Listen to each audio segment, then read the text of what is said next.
O Brasil quer saber a verdade. Os brasileiros foram roubados. Os valores desviados através de descontos supostamente ilegais nas aposentadorias somam 259 milhões de reais. No seu governo, no governo que o senhor tem orgulho de dizer, no meu governo. Então eu queria, em primeiro lugar, dizer que o Brasil quer saber a verdade. Os brasileiros foram roubados. Pessoas que trabalharam a vida inteira e mais para ter uma velhice digna. Pessoas que estão trabalhando, porque foram roubados. Tantos que já recebem a aposentadoria, os que têm direito à pensão, mas os que estão contribuindo para ter daqui a pouco. Então esse caso é o mais cruel. A gente já viu mensalão, petrolão, né, como diz o atual vice-presidente, mas na época ele dizia, essa turma quer voltar à cena do crime. E nós estamos vendo aí algo que pode ser muito maior. Já se estima que junto com os descontos e com o escândalo dos pensionistas, já possa chegar a mais de 100 bi. Esse estrago feito, que exponencialmente aconteceu nesse governo. E eu sou favorável que se investigue todos os governos.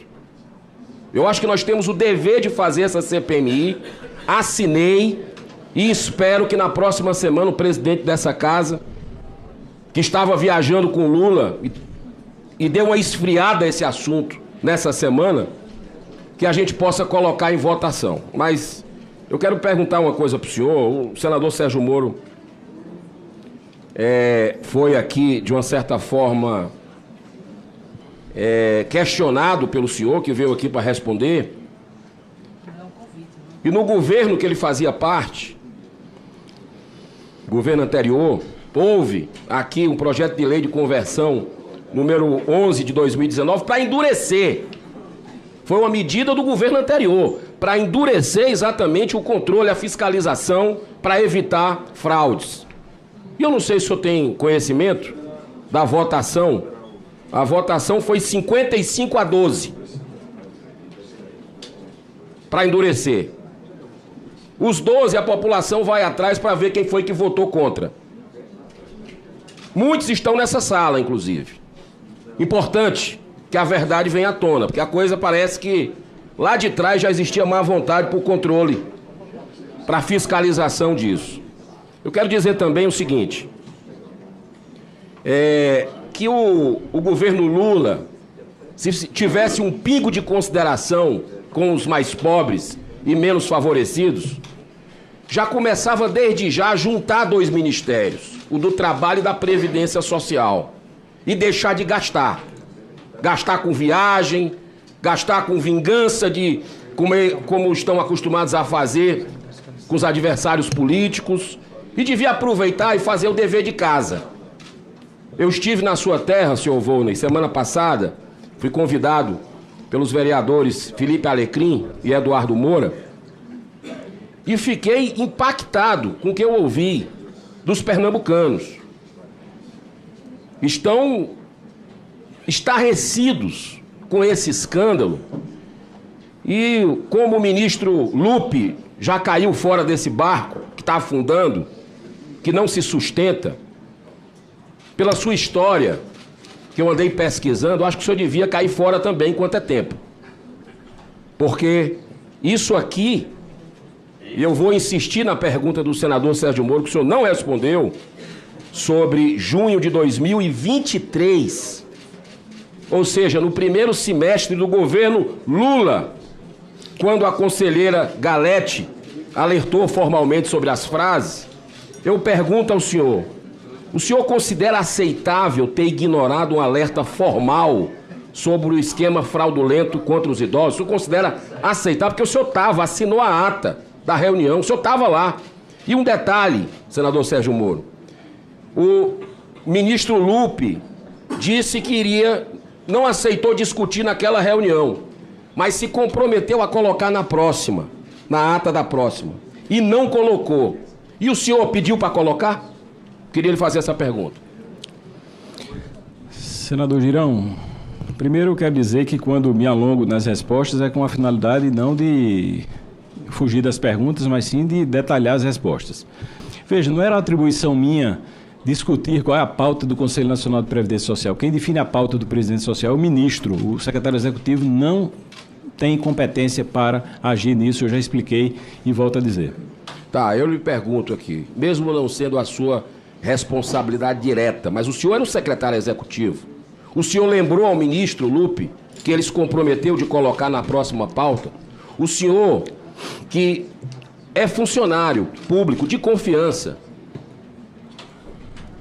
insistiu para que se buscasse a verdade com relação a esse assunto, que poderia ter evitado esse escândalo todo? Quero saber isso. E se o senhor pede desculpa à população por não ter cumprido o seu papel, como cidadão, inclusive, de pedir para incluir na pauta esse assunto desde junho de 2023. Senador Girão, foi nosso governo que mandou chamar a polícia para prender quem estava roubando os aposentados. Foi o presidente Lula, o nosso governo e a CGU que mandou chamar a polícia para prender os aposentados. E vou dizer diversas vezes, se Vossa Excelência me permitir. Diversas vezes, mas não bate com a realidade. Bate, sim, senhor. Não bate com a realidade porque foi a imprensa brasileira que descobriu isso aqui lá atrás. A imprensa brasileira... Da mesma forma que o Mensalão e Petrolão, que o senhor disse que o seu governo acabou com essa farra. Acabou mesmo. Mas o seu governo no Mensalão, no Petrolão, parece que fez parte dessa farra. Então a gente está numa situação aqui que eu quero voltar à CONTAG. Em julho de 2023, ou seja, um mês depois do alerta de fraude dado pela conselheira, que ficou na gaveta, apenas um mês após a alerta, o senhor se reuniu oficialmente com a CONTAG, uma das principais entidades investigadas por aplicar descontos fraudulentos aos beneficiários do INSS. À época, a entidade era presidida por Aristides Veras, irmão do deputado Carlos Veras, do PT de Pernambuco, cuja base política está diretamente ligada à ANTAG. Aliás, eu não vi um pio do deputado depois desse escândalo. Manifestação eu não vi, eu não sei se o senhor viu, mas eu não vi a manifestação. Está caladinho da Silva. Eu pergunto para o senhor consultou os antecedentes dessa entidade antes da reunião? Por que manteve um diálogo institucional com investigados mesmo após esse alerta formal? O senhor reconhece essa omissão? Como justifica a manutenção de repasses públicos a essas entidades diante de tantos indícios e vínculos políticos? Senador, eu recebi a CONTAG como recebo qualquer outra associação. A CONTAG tem um trabalho no Brasil inteiro, na agricultura familiar, quem conhece sabe, e eles foram levar um convite para um encontro da terra, algo assim. Foi apenas uma visita de cortesia. Recebo a CONTAG, ela deve ter percorrido todos os ministérios, todos os órgãos públicos, porque é uma praxe receber essas associações. A CONTAG eu recebi por isso, tenho inclusive o ofício que recebi nessa data. E mesmo diante do alerta formal, o senhor não perguntou a ela? Na CONTAG? Sim. Perguntar à CONTAG? Sim, perguntar. Não havia essa investigação, senador. O senhor recebeu a CONTAG durante o período. Que período, senador? Durante o período, que já tinha um alerta de 2023. Não tem alerta, tem uma solicitação da Tônia Galete pedindo para demonstrar o crescimento da curva. Esses dados que Vossa Excelência soube, que eu soube, que a imprensa soube, que o Brasil soube, só vieram à tona depois da deflagração da operação em 2022, quando nós mandamos chamar a Polícia Federal, de 25, para chamar a Polícia Federal e acabar com essa farra, como de fato acabamos. É importante a gente lembrar aqui que quem revelou para o Brasil esse escândalo foi a mídia brasileira. A mídia brasileira foi que revelou lá atrás. Então, agora, os senhores sabiam. Se revelou lá atrás... Desde 2023, os senhores sabiam. Senador, me permita. Se revelou lá atrás, revelou ali em 2020, como o Fantástico mostrou ontem, do Jornal Nacional. O Jornal Nacional demonstrou ontem que estava na imprensa uma denúncia formal à Polícia Federal. A Polícia Federal investigou e arquivou. Então, se for para considerar o que a imprensa falava, vamos ter que começar a responsabilizar o que aconteceu para trás. Esse já está na mídia. Eu até me admiro o senhor não saber exatamente quem são os donos aí. O próprio senador Isalci Lucas trouxe no plenário do Senado essa denúncia de que a participação, quem controla é o grupo JBS. Então, é preocupante, porque esse grupo já tem aí um histórico com esse governo, né?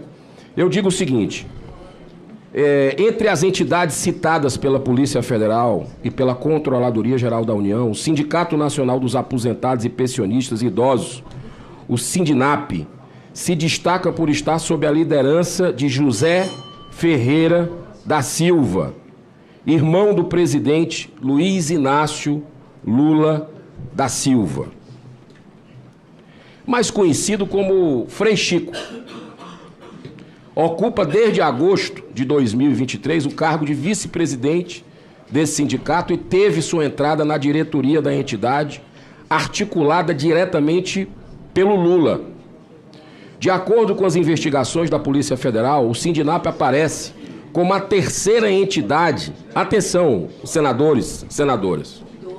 De acordo com a investigação da Polícia Federal, o Sindinap aparece como a terceira entidade que mais arrecadou recursos de forma irregular entre 2019 e 2024. Os valores desviados através de descontos supostamente ilegais nas aposentadorias somam 259 milhões de reais. O sindicato é acusado de não apresentar documentação que comprove a autorização dos associados para os descontos realizados.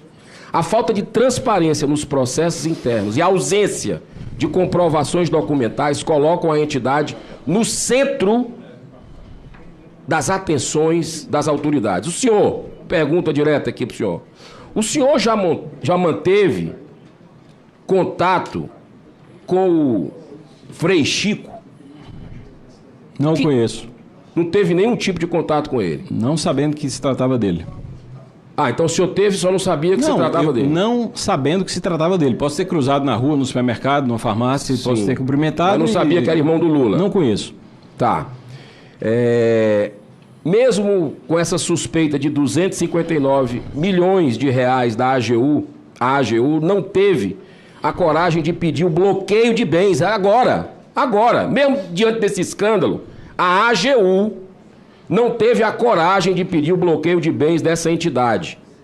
Imagino que tenha sido por ter o irmão do Lula nos quadros. O senhor pedirá à Advocacia Geral da União que intensifique as investigações sobre essa associação? Senador Girão, eu vou dizer de novo, embora Vossa Excelência não goste, foi o nosso governo que mandou chamar a polícia para prender quem está fraudando os aposentados, quem está roubando o INSS. Quando a CGU deflagrou essa operação, a CGU sabia todas as associações que estavam envolvidas, no entanto, não deixou de deflagrar a operação. O presidente Lula já determinou que doa em quem doer. Essa investigação vai até o fim para buscar responsabilizar todos aqueles que estão envolvidos nas fraudes e buscar deles os recursos para o ressarcimento. É uma determinação do presidente da República para todo o governo. Determinação expressa. Não vai ter proteção para ninguém, não vai fazer diferença. E por que o senhor acha que a AGU não teve um comportamento diferente com essa entidade que o Frei Chico, irmão do Lula, está à frente? Senador, eu não tenho procuração da AGU aqui para falar sobre seus... Não, nesse caso é da AGU. Eu não tenho procuração da AGU para defendê-los nem para falar dos processos, mas me parece que a AGU age de acordo com questões objetivas. E eu imagino que... E resolveu poupar o irmão do Lula. As investigações estão em curso, estão começando agora. Vamos... Tá, deixa eu falar uma coisa para o senhor. As fraudes, eu estou caminhando para o final, tá, presidente? As fraudes se intensificaram de forma inédita entre 2019 e 2024. Em 2019, com 27 mil reclamações sobre descontos indevidos no meu INSS, 4 associações foram suspensas em 20 dias. Os convênios foram cancelados e 57 milhões de reais foram devolvidos aos beneficiários. Tudo isso sem a necessidade da ação da CGU da Polícia Federal. O governo anterior, o governo Bolsonaro, tomou a iniciativa de partir para cima, de resolver aqui, de endurecer essa questão. Agora eu pergunto para o senhor, já no atual governo, o número de reclamações explodiu no seu governo. No governo que o senhor tem orgulho de dizer, no meu governo, o número de reclamações explodiu para mais de 470 mil. Olha só, de 27 mil do governo anterior, passou para 470 mil o número de reclamações.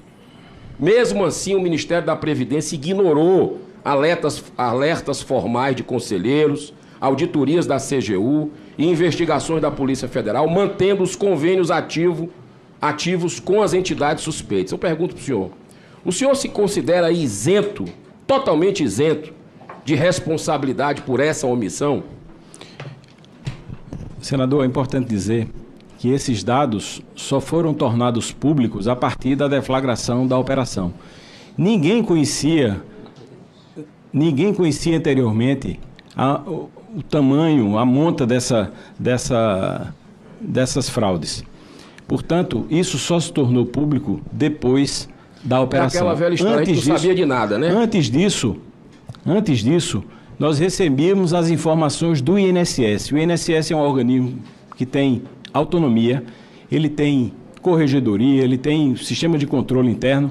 Nós recebíamos as informações que eram repassadas, inclusive eram essas as informações que nós respondíamos os requerimentos de informação dessa Casa e da Câmara dos Deputados, com base nas informações que eram repassadas pelo INSS. Não chamou sua atenção, então, de 27 mil, não, aumentar a quantidade aqui? Porque esses números não estavam colocados, nós não recebíamos esses números.